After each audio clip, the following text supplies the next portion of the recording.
What's up? Hello everyone. New video, new car. The Audi RS3 is now in Horizon 5. Weirdly enough, they've added the old RS3 in the game after the new one has been released to the public.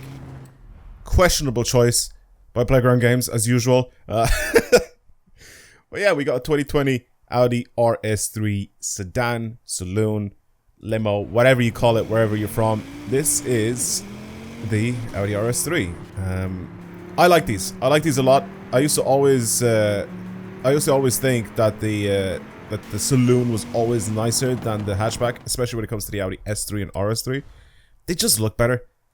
Seriously, they just do. They're just much more proportionate. I feel like the hatchback version of this car is too long. It just doesn't look right. There's something about it. Even the older ones as well that didn't have the what's it called? That didn't have the saloon version of them. I can't remember the actual names. I know there are actual names for all these, but I can't remember what this is. Is this the 8L or something like that? Something stupid, right? I just don't remember the actual names for these. But this, the saloon version of this car, it just looks more proportionate. It just looks better than the hatchback. And I really like this. I really like the RS3. Actually, here's a little fun fact that's not that fun.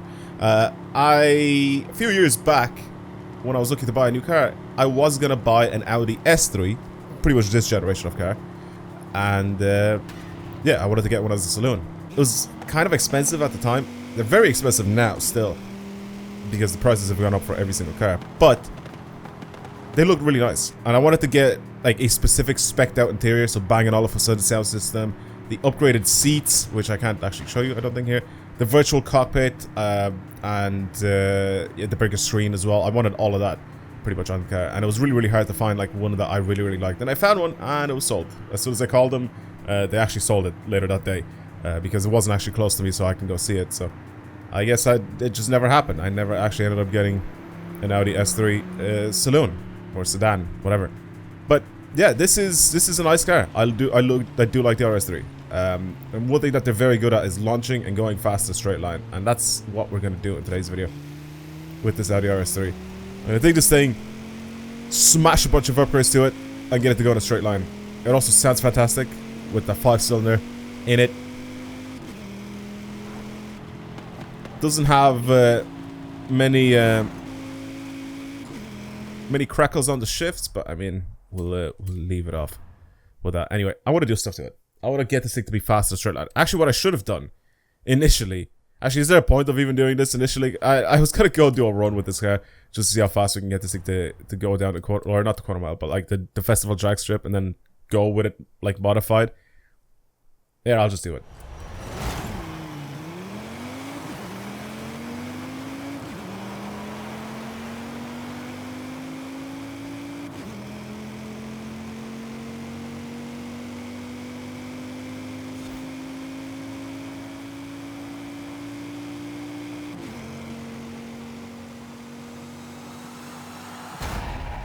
Okay, and there we go. Now, what time is that? Should be very slow. 21.7 seconds. Yeah, it's really slow, especially against the other driver tires. Anyway, back to the festival to modify this thing. Now, I honestly think that we could get quite a decent amount of power out of this engine. I think, yeah, I was gonna say, I definitely do know that we can put a different engine in this thing. We can even put the Audi R8 V10 in this thing, which is very cool. But that's a big but. I kind of want to keep the standard engine in it, and just to see how fast we can get this thing to go, because the standard engine in real life can do quite a lot of power.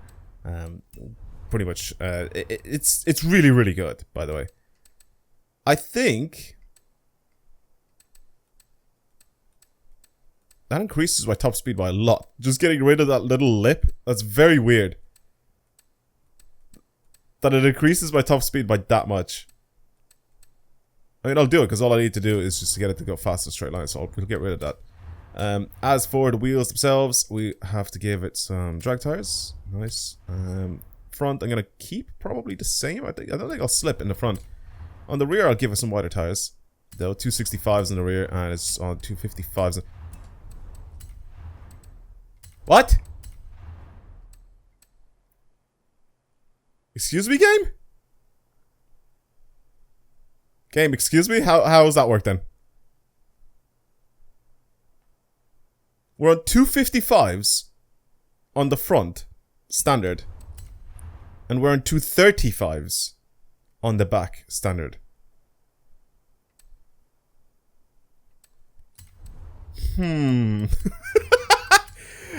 then. Questionable stuff there. Questionable stuff. We can get this thing to be a little lighter. 13 kilos lighter to be more precise. I always love these wheels. You guys know I've put them on multiple cars in the past. I kind of want to find a different set of wheels though to add on this thing. Obviously to make it still loose. 13 kg for the wheels. Probably something like these. It makes it look like it's a drag car. If I put these wheels on it. Especially with the center locking nuts. It just literally makes it look like it's an actual drag car. If I do that. I kind of want to do it. Just because it's really cool looking.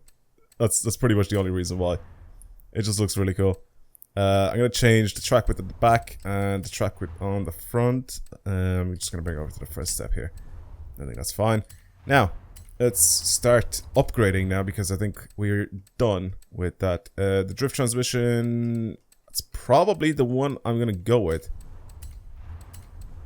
Actually, should I do that? Nah, you know what? I'm not going to do that. You know why I'm not going to do that? Because I feel like I may possibly even need a 5-speed. So I'm just going to put the normal race transmission in it. Oh, that's a 7-speed. So I can't have a 5-speed. It has to be a 6-speed or this 4-speed. Okay, we'll just do a 4-speed. It's fine. And then diff, I'm just going to go with... Doesn't have an off-road diff. Doesn't really make too much of a difference. Drift diff, whatever. You know, lock it regardless.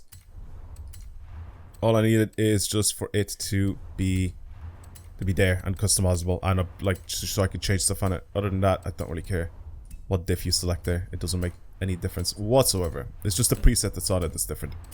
But as long as you can upgrade it or sorry, not upgrade it, but as long as you can modify that diff, then it doesn't really matter what you put on it. Alright. It should sound a little different now as well. Probably a little bit louder, a little bit more raspy, so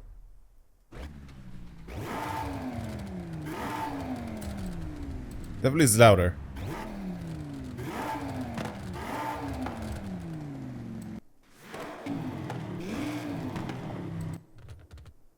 It revs a lot quicker as well. That's mad. It revs really quickly to its red line. Yeah, 755 horsepower on the standard engine. We take that. And weighs 1,271 kilos. I feel like this is going to be really fast. With 700 horsepower. Okay.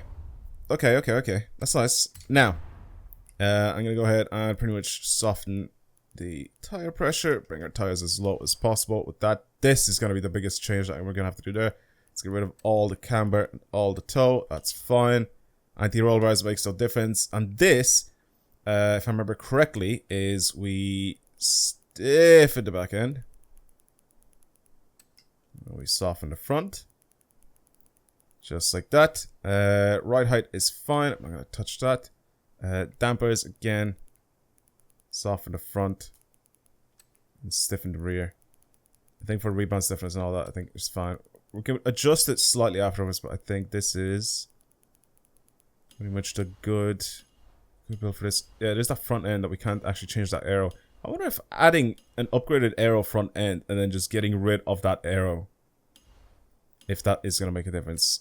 Here, we're going to bring this down to 69% because it's a funny number. And I do really think that that is kind of a decent number to be at from front to rear torque distribution when you're doing any sort of all-wheel drive launches. I always felt like putting it a lot to the rear makes it a little bit quicker. Alright, I want to try to launch this thing. Front end is so bouncy.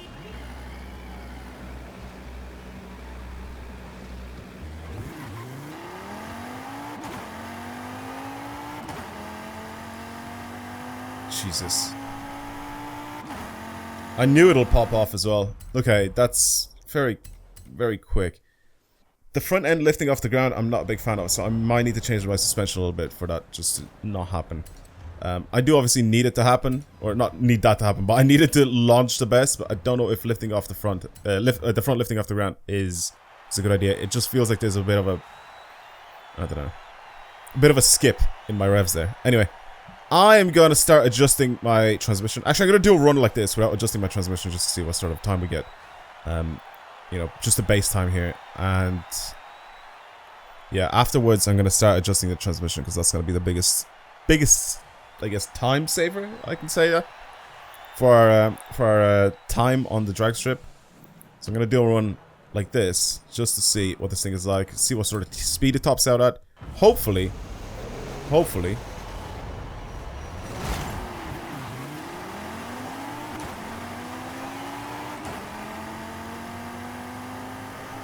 Hopefully I'm a little bit far off from the very top.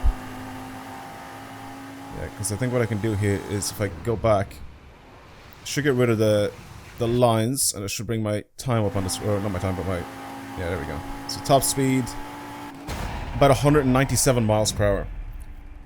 And that'll give us a good indication there. 16.2, that's okay. It's not bad. We can definitely improve on that. But 197 miles per hour is pretty much what we're looking at here. So let's click that restart. I'm going to mess around with the tune, obviously. Trying to get this gearbox to shift pretty much at the right times as well.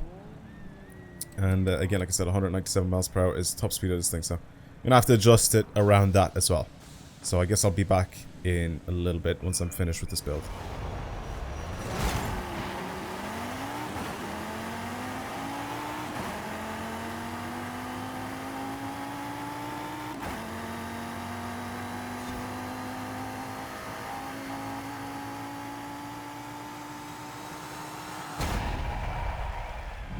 Okay, that seems really good. 16.123, that is the best time that I've done so far. I'm getting very close. Like, I'm doing very, very similar times pretty much every single time that I'm doing this run. But that is the best I've done so far.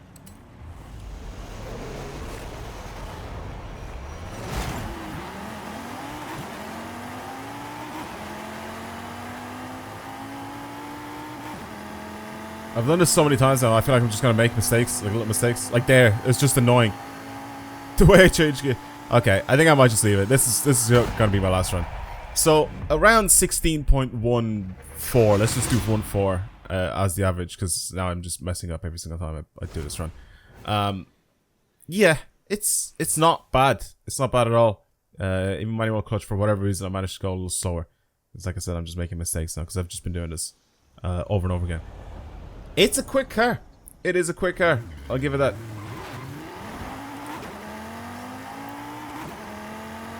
I don't know if manual clutch actually saves quite a lot of time. I've tried. Oh god, game lagged. Obviously we've tried both, but yeah, it's not like it's not terrible. I mean, 16 seconds. With a little saloon car is pretty good. It can even pop wheelies as well. Actually, let's do a bit of a wheelie here with this guy because I know I can do it.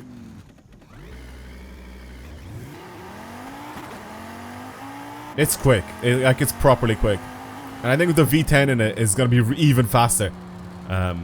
It's a really good car. A lot of pops, a lot of bangs with this car as well from the exhaust. You can just hear it constantly going. Anyway, I'm going to leave it there. Thank you everybody for watching. If you've built this thing for something else, let me know down in the comments below how that works out for you.